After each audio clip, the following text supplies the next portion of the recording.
31 men stood in a circle that day and made a decision that had never been made before in the history of motorsport. They were about to walk away from the biggest race of the year, lose their paychecks, risk their careers, all because of one man, one car, and a driving style so terrifying that these professional killers, these guys who laughed at death every weekend, couldn't bring themselves to line up next to him. You need to understand something about these men. They weren't accountants playing weekend warrior. These were the top fuel dragster pilots of 1969, the absolute best in the world. Guys who strapped themselves into 1,500 horsepower bombs every single weekend and rocketed down a quarter mile at over 200 miles per hour with their feet inches from an engine that could turn them into a fireball without warning. They'd seen friends die. They'd walked away from crashes that should have killed them. They knew what fear tasted like, and they'd learned to swallow it.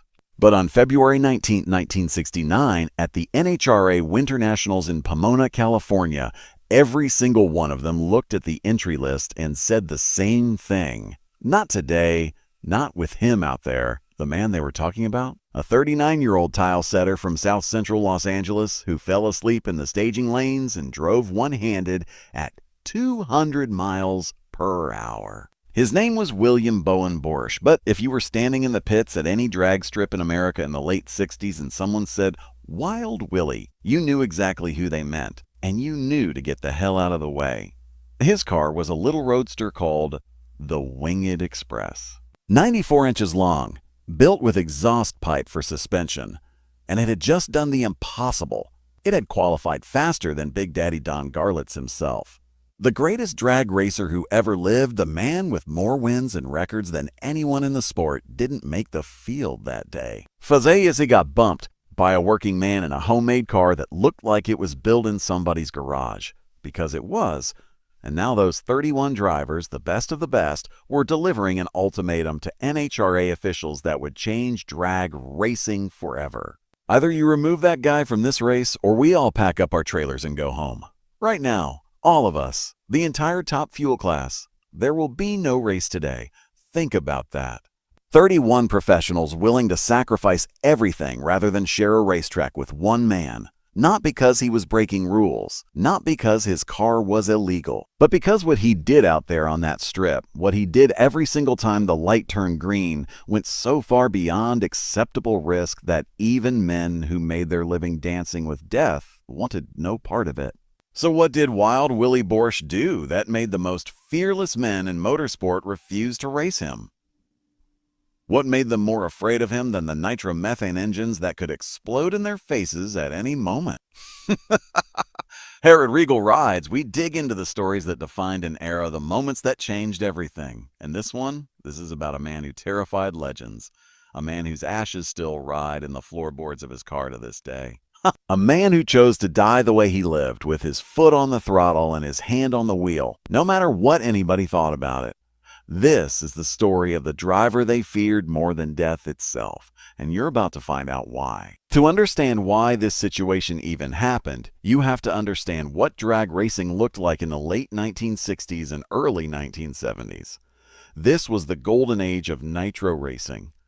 And there were basically two types of fuel-burning cars that ran at the top of the food chain.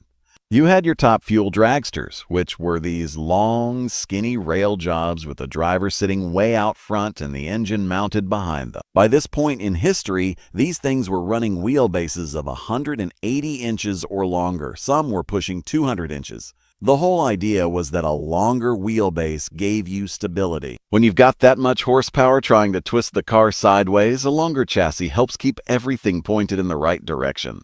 Then you had your fuel altereds. These were a completely different animal. An altered was basically a hot rod body sitting on a short wheelbase chassis with a supercharged nitro-burning engine stuffed in there wherever it would fit. The class rules said you had to run an actual body, which meant guys were using old roadster bodies, Model T buckets, Fiat Topolinos, whatever they could make work. The wheelbases on these things were typically around 100 inches or less. So you're talking about half the length of a dragster with just as much horsepower. Now here's the thing about physics. When you put 1,500 horsepower through a short wheelbase car, The torque has nowhere to go. All that twist, all that rotational force wants to spin the car around like a top. The only thing keeping you pointed straight is your ability to countersteer and pray. A dragster driver's job is to keep his foot on the gas and let the car do what it was designed to do. An altered driver's job is to fight that car every single foot of the quarter mile because the car is actively trying to kill him. The guys who drove fuel altereds were a special breed. They knew what they were getting into. The cars were violent and unpredictable, and everybody understood that going in. But even among fuel-altered drivers, there were limits to what was considered acceptable behavior on a drag strip. And then there was Wild Willie Borsch, who apparently never got that memo. Willie Borsch was born February 19, 1930 in Los Angeles, California. He grew up in South Central LA during the Depression, and like a lot of kids in that era, he found his way into cars as a way out of poverty, or at least as a way to feel like somebody.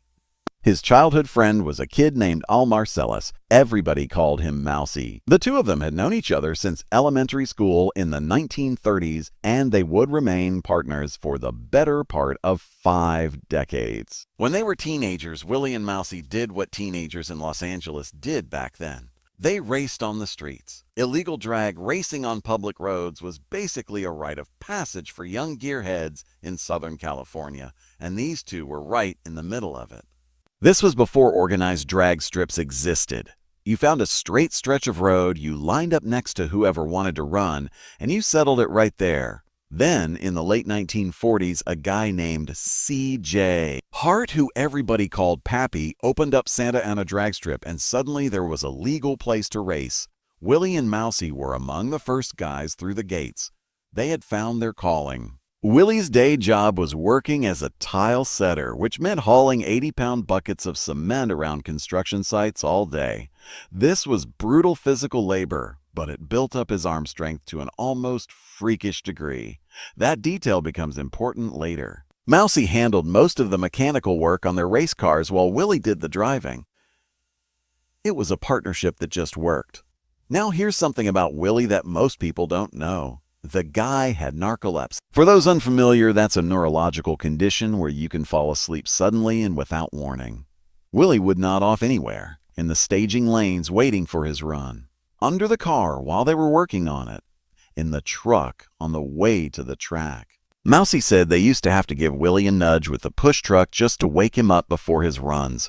The guy would be dead asleep 1 second and then alert and ready to race the next. This created some interesting problems. Mousy would assign Willie a mechanical task and come back later to find him asleep with the job half finished. He had to double-check everything because Willie would fall asleep mid-repair and forget where he left off when he woke up. But here's the thing that made Willie different from what you might expect. Despite the narcolepsy, despite literally falling asleep in the staging lanes, the guy almost never red-lighted. His reflexes at the starting line were razor sharp. He could go from unconscious to fully alert in an instant. Off the track, Willie was described as quiet, seldom emotional, and always serious. He was a big guy, bald with a beard, and people who didn't know him expected this wild man persona based on his driving. But that wasn't who he was at all. He was a working-class family man with a wife named Darlene and 5 kids. He just happened to drive like an absolute lunatic once the light turned green. In 1960, Willie and Mousy built the car that would make them famous. It was a T-bucket roadster sitting on a 94-inch wheelbase. That's about 8 feet from the front axle to the rear. For comparison, a top-fuel dragster of that era was running 180 inches or more. So this thing was essentially half the length of the cars it would eventually be racing against. The engine was a 392 cubic inch Chrysler Hemi built by a guy named Jim Harrell, who ran a shop called Jim's Auto Part. They bolted a GMC supercharger on top with a Wyand blower drive and ran a custom cam grind from Howard's Cams. At first, they ran the car on gasoline, but in 1962, they made the switch to nitromethane. That's when things started getting serious. The problem they ran into almost immediately was aerodynamics. Once the car started exceeding 160 miles per hour, the open cockpit body would fill with air and create lift. The front end wanted to come up off the ground, which is not ideal when you're trying to steer. So they brought in a guy named Al Barnes, who was an engineer at Howard Cams, and Barnes designed a wing for the car. This was 1962, and the concept of using a wing for downforce was still pretty exotic. Barnes went to the library and researched airfoil specifications and came back with a design that used springs to gradually adjust the angle as speed increased. At rest, the wing sat at a certain angle, and as the car accelerated, the springs would compress and bring it down to about 12 degrees at full speed. The wing also served a secondary purpose. It gave Willie some shade while he napped in the staging lanes. They called the car the Winged Express, and it became one of the most recognizable machines in drag racing history. Now about that front suspension. Most race cars use high-quality chromoly tubing for their suspension components because you want strength and reliability when you're going 200 miles per hour. Willie and Mousy built their front end out of exhaust tubing, regular old exhaust pipe. When asked about this, Willie had a perfectly logical explanation. He said all we had to do if we bent or broke something was find a muffler shop and gas weld in new parts. Given how often that front end was going to be making contact with guardrails, this was actually pretty smart thinking. The Winged Express was fast. There's no question about that, but speed wasn't what made the car famous. What made the car famous was the way it went down the track. Or more accurately, the way it tried to go everywhere except down the track. Remember what I said about physics earlier? Short wheelbase plus massive horsepower equals a car that wants to rotate. The Winged Express took that principle to an extreme. When Willie lit the candles on that Chrysler, the car would immediately try to turn sideways. His job was to catch it with the steering wheel before it got away from him. Sometimes he caught it early and the car would dart toward one guardrail. Sometimes he overcorrected and it was swinging toward the other guardrail. Sometimes it went from guardrail to centerline to guardrail again, all in a single pass. The fans loved it. There's a saying that people repeated about Willie. They said Willie has to drive half a mile to go a quarter. That wasn't an exaggeration. The car never went straight. Every single run was an adventure. Here's something that added to the spectacle. Willie drove one-handed. He would keep his left hand on the wheel and let his right arm hang out of the cockpit. When confronted with photographs proving this, Willie initially denied it, but eventually admitted, yeah, that's a habit. He explained that when he drove his street car, he didn't use both hands, so why would he do it differently in a race car? The answer, of course, is that a race car is producing 1,500 horsepower and trying to kill you. But that logic didn't seem to register with Willie. The one-handed driving wasn't just showing off. Those years of hauling cement buckets had built up Willie's left arm to the point where he could manhandle that steering wheel with one hand almost as effectively as most guys could with two. And he claimed it was more comfortable that way. When you're fighting a wild card down the quarter mile, comfort is not usually the first priority. But Willie did things his own way. Let me give you a few examples of what a typical Winged Express run looked like. At Lyons drag strip one night, Willie staged the car, and when the light dropped, he stabbed the throttle. The car immediately went airborne. Not a little wheelie, airborne. It came back down, and Willie stabbed the throttle again. Airborne again. It came down a second time, facing the guardrail. Most drivers would have lifted at this point. Willie stabbed the throttle anyway, straightened it out, and completed the run. The crowd went absolutely. Another time, the car banged off the guardrail on the right side, crossed all the way over to the left side, bounced off that guardrail, crossed back to his own lane, caught and passed his opponent, and took the win. 2 guardrails in one pass, and he still won the race. Then there was the barrel roll. One day, the car got so out of shape it actually rolled over in midair. The wing flew off and landed in the stands where some kid grabbed it and ran off. Apparently, that wing is still hanging in somebody's garage somewhere back east. The best story was from Martin, Michigan in 1970. Willie crashed and rolled, and the safety crew rushed over to find him screaming, "I'm blind, I'm blind." They thought he had a serious head injury. Turns out the parachute had wrapped around his head and he couldn't see through the fabric. That was the whole problem. He wasn't blind. He was just tangled up in his own chute. Now all of this was entertaining as heck if you were a fan in the stands. But imagine being the guy in the other lane. You're trying to make a clean pass, and next to you is a car that might be in your lane at any moment. The Winged Express didn't just go sideways occasionally. It went sideways every single time. As a competitor, you had to factor in the very real possibility that Willie's car might cross the center line and hit you. That's not a normal risk you sign up for when you enter a drag race, and this is where things started getting complicated. At the 1967 Winter Nationals, something happened that showed just how determined Willie was. In the fuel-altered final, he lost fire right off the starting line. The engine quit, and he was sitting there dead on the track. Most guys would have just coasted through and taken the loss. Willie got out of the car and pushed it through the quarter mile by hand. His elapsed time for that run was 144.65 seconds. Nearly 2.5 minutes to go a quarter mile. But because his opponent had already broken on the previous run, Willie took the class win by pushing his car across the finish line. The next day, in Super Eliminator Round 2, he broke the rear gear off the line. Same problem. Dead car on the track. Willie got out and pushed again. His opponent red-lighted, which meant Willie won despite an elapsed time of 143.45 seconds. 2 days in a row, he won elimination rounds by pushing a dead race car through the quarter mile. By 1968, the Winged Express had developed a reputation that went beyond just being entertaining. Other drivers were genuinely concerned about racing next to it. At the NHRA Winter Nationals that year, the car qualified for the 32-car top fuel field with an fuel-altered record elapsed time of 7.29 seconds. That's how fast this thing was. A short wheelbase roadster running with the big dogs. But the top fuel drivers weren't happy about it. The exact details of what happened are a little murky, but what we know is that drivers started refusing to race Borsch. They didn't want to be in the lane next to a car that was going to be bouncing off guardrails and crossing the center line. This wasn't about sportsmanship or competition. This was about survival. These guys had families too, and they didn't sign up to dodge another car while going 200 miles per hour. In the first round of Super Eliminator that year, Willie put on exactly the kind of show that confirmed everyone's fears. He went from guardrail to center line in a wild ride that probably took years off the life of his opponent.